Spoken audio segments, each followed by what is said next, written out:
Media Australia ini kembali dibuat takjub melihat membludaknya supporter timnas Indonesia datang lebih awal dan membanjiri stadion SUGBK jelang laga Indonesia kontra Australia malam ini.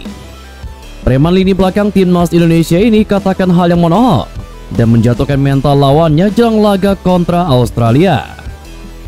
Ogah dilangkahi oleh timnas Indonesia. Skuad Harimau Malaya segera menaturalisasi Kapten Brownlee seharga 260 miliar. Serta beberapa berita timnas Indonesia siang hari ini. Selengkapnya hanya di Kiko Football.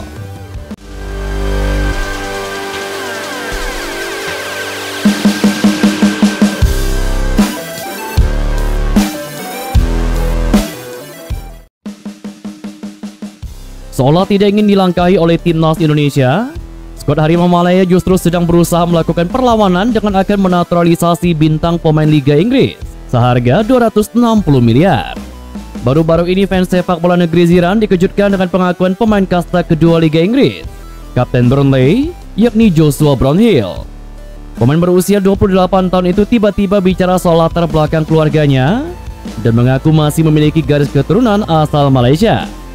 Pengakuan itu dilontarkan Brownhill usai diketahui telah didekati oleh Federasi Sepak Bola Malaysia. Brownhill memastikan jika keturunan Malaysia yang ia miliki berasal dari sang nenek. Ia pun menyinggung peluang membela skuad Harimau Malaya. Meskipun saat ini fokusnya masih untuk karir klub, namun Brownhill mengaku terbuka dan mempertimbangkan bermain di timnas Malaysia. Saya dapat memastikan bahwa saya memiliki garis keturunan Malaysia melalui nenek saya. Dan ini merupakan sesuatu yang sangat saya banggakan. Kemungkinan mewakili Malaysia di level internasional adalah sesuatu yang terbuka untuk saya pertimbangkan, kata Joshua Brownhill. Kabar ini tentu mengejutkan, terlebih untuk Vietnam setelah beberapa hari lalu dikejutkan dengan bergabungnya Max Hilgers ke timnas Indonesia. Vietnam terkejut karena tidak menyangka timnas Indonesia bisa mendapatkan pemain keturunan yang harganya melampaui nilai skuad mereka. Ini mereka lebih terkejut lagi dengan pemain keturunan Malaysia memiliki harga pasaran selangit untuk level Asia Tenggara. Menurut laman resmi Transfermarkt, Joshua Brownhill memiliki nilai pasar sekitar 260 miliar untuk saat ini. Jika Malaysia berhasil mendapatkannya, Brownhill bakal menjadi pemain termahal Asia Tenggara melampaui nilai Max Hilgers. Hal ini diyakini bakal menambah pusing Kim Sang-sik. Publik Vietnam yang hanya melihatnya pun semakin geram karena hal itu.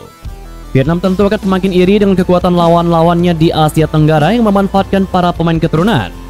Sementara Vietnam sendiri kesulitan untuk mendapatkan pemain keturunan berkualitas yang berkarir di luar negeri. Media Vietnam kembali menyoroti timnas Indonesia yang masuk 10 besar skuad termahal di Asia, mengalahkan Thailand hingga Malaysia. Sebagaimana diketahui, kebijakan naturalisasi pemain telah membantu sepak bola Indonesia bertransformasi dengan cepat. Berkat kehadiran para pemain naturalisasi tersebut, timnas Indonesia masuk 10 besar skuad termahal di Asia, tepatnya menempati peringkat ke-9. Menurut data Transfermarkt, nilai skuad timnas Indonesia telah mencapai total 16,73 juta euro atau setara dengan 285,5 miliar berdasarkan daftar tim Asia pada FIFA Matchday bulan September 2024. Penyebab nilai skuad timnas Indonesia begitu tinggi karena memiliki banyak pemain naturalisasi berkualitas dengan 6 pemain dihargai lebih dari 1 juta euro. Khususnya Max Hilgers, pemain FC20 itu dihargai hingga 7 juta euro dan kini sedang dalam proses naturalisasi hingga sudah mengikuti latihan bersama timnas Indonesia. Setelah mengetahui timnas Indonesia masuk 10 besar skuad termahal di Asia, media Vietnam yakni The Tau 247 terkesan kaget akan apa yang diraih oleh skuad Garuda. Secara mengejutkan, timnas Indonesia berhasil masuk 10 besar Asia dalam hal nilai skuad, bermodalkan tim pemain naturalisasi berkualitas. Nilai timnas Indonesia melejit hingga menembus 10 besar Asia, tulis The Tau 247. Pelatih Australia Graham Arnold memuji kepemimpinan Erick Thohir sebagai ketua umum PSSI jelang duel laga melawan timnas Indonesia malam ini. Sejak memimpin PSSI pada tahun 2023 lalu, Erick Thohir sukses membawa timnas Indonesia berprestasi di berbagai turnamen. Pelatih 60 tahun dari Australia tersebut memuji sosok Erick Thohir sebagai orang yang kaya. Selain itu, Erick Thohir dinilai jadi sosok yang royal demi mengembangkan sepak bola Indonesia. Di sini di Indonesia, mereka punya ketua PSSI, Erick Thohir, yang sangat kaya, dan mereka menginvestasikan uang yang sangat banyak di sepak bola. Hal ini berbanding terbalik dengan apa yang ada di negara kami, Australia. kata Graham Arnold. Di bawah kepemimpinan Erick Thohir, timnas Indonesia juga berhasil bangkit dalam waktu yang cepat. Salah satu strategi dari ex-presiden Inter Milan tersebut adalah naturalisasi pemain diaspora Eropa. Di tangan Erick Thohir, program naturalisasi Indonesia semakin masif. Calvin Verdon, J.A. Jazz, Nathan John, Rafael Struijk, Ivar Jenner, Justin Hubner, hingga Martin Paes adalah nama-nama yang mulai membela timnas Indonesia di era Erick Thohir. Hasilnya timnas Indonesia sukses lolos ke ronde ketiga kualifikasi Piala Dunia 2026 zona Asia. Selain itu, tim Garuda sukses menembus fase gugur Piala Asia untuk pertama kalinya pada edisi 2023. Di level U23, Indonesia sukses lolos ke semifinal Piala Asia U23 2024.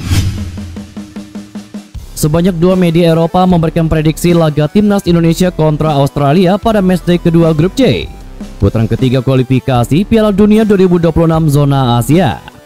Secara ranking FIFA, Australia jauh lebih unggul dengan menempati peringkat ke-24 dunia, selagi timnas Indonesia berada di posisi ke-133 dunia berdasarkan ranking FIFA yang resmi dirilis terakhir kali pada bulan Juli 2024 lalu. Baru-baru ini media Eropa asal Inggris, yakni Sportkeeda, ikut menyoroti pertemuan antara timnas Indonesia dan Australia di kualifikasi Piala Dunia 2026 malam nanti. Sportkeeda menyebut Sokeros yang tidak terkalahkan dalam 9 pertandingan terakhir mereka melawan pasukan Sintayong akan berusaha untuk memperpanjang dominasi mereka selama 4 dekade.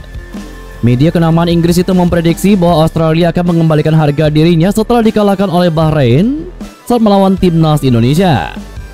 Bahkan Sportkeeda mengklaim bahwa mereka menjagokan Australia yang akan memenangkan laga kontra timnas Indonesia dengan skor akhir 2-0. Satu suara dengan Sportkeeda, media Eropa lainnya yakni Sportmole juga memberikan prediksi menohok dengan menyebut timnas Indonesia akan kalah dari Sokeros lewat skor telak 3-0. Perlu dicatat, itu hanyalah sebuah prediksi. Faktanya tidak ada yang bisa diprediksi dalam sepak bola, karena segala hal yang tidak terduga bisa saja terjadi selama si kulit bundar berada di atas lapangan. Terlepas dari hal itu, timnas Indonesia diharapkan memiliki kepercayaan diri yang tinggi sehingga mampu untuk membungkam pernyataan-pernyataan yang terkesan merendahkan skuad Garuda tersebut. Bek timnas Indonesia Justin Hubner secara belak-belakan menyebut skuad Garuda sebagai tim kuat dan tidak takut kepada siapapun jika menghadapi Australia. Duel yang amat ditunggu-tunggu itu bakal menjadi ujian bagi skuad Garuda, mengingat Australia merupakan raksasa Asia yang kerap menjadi tim langganan masuk ke Piala Dunia. Kendati begitu, Justin Hubner mengaku jika dirinya bersama para pemain skuad Garuda tidak takut berhadapan dengan Australia dan juga tim manapun. Justin Hubner yang terkenal sebagai pemain tengil dan mendapatkan julukan preman itu bahkan menyebut jika timnas Indonesia sudah menjelma menjadi tim yang sangat kuat. Saya pikir Australia adalah negara yang sangat kuat, tetapi begitu juga kami. Kami tidak takut terhadap siapapun. Kami akan berjuang malam ini, kata Justin Hubner. Bek Wolverhampton Wanderers U21 itu mengatakan bahwa timnas Indonesia sudah melakukan persiapan sebaik mungkin dalam menatap laga kontra Australia. Menurutnya, timnas Indonesia akan berusaha keras untuk mengalahkan Australia demi kembali meraih poin dalam menjaga asa lolos ke Piala Dunia 2026. Pelatih Australia Graham Arnold mengaku tidak sabar berhadapan dengan timnas Indonesia malam ini. Skuad berjulukan The Sokeros itu berambisi untuk memetik poin perdana usai dipermalukan oleh Bahrain dalam partai pembuka di kandang sendiri. Graham Arnold menyebut jika laga bergulir malam ini akan menjadi pertandingan yang sulit bagi Australia. Kendati begitu, ia sangat menantikan berlangsungnya laga yang dirinya memprediksi berlangsung seru, mengingat Australia bakal bermain di hadapan ribuan supporter Garuda. Pelatih berkepala pelontos itu sadar bahwa puluhan ribu supporter Garuda akan memadati stadion utama GBK. Dia pun mengakui itu bisa menjadi tekanan dan teror kepada timnya. Tetapi Graham Arnold pantang ciut. Kata Graham Arnold, tekanan itu bisa saja berdampak juga kepada timnas Indonesia. Karena itu dianggap terlalu khawatir dengan animo supporter di stadion utama GBK.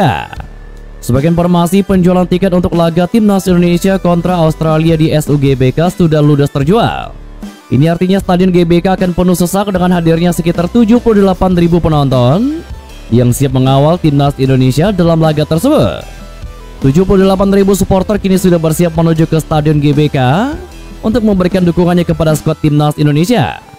Koreo, nyanyian, chant supporter, akan sangat menarik perhatian media-media besar Asia hingga Eropa untuk menikmati bagaimana euforia dan juga kekuatan ke-12 dari skuad Garuda ini bergemuruh di Stadion GBK.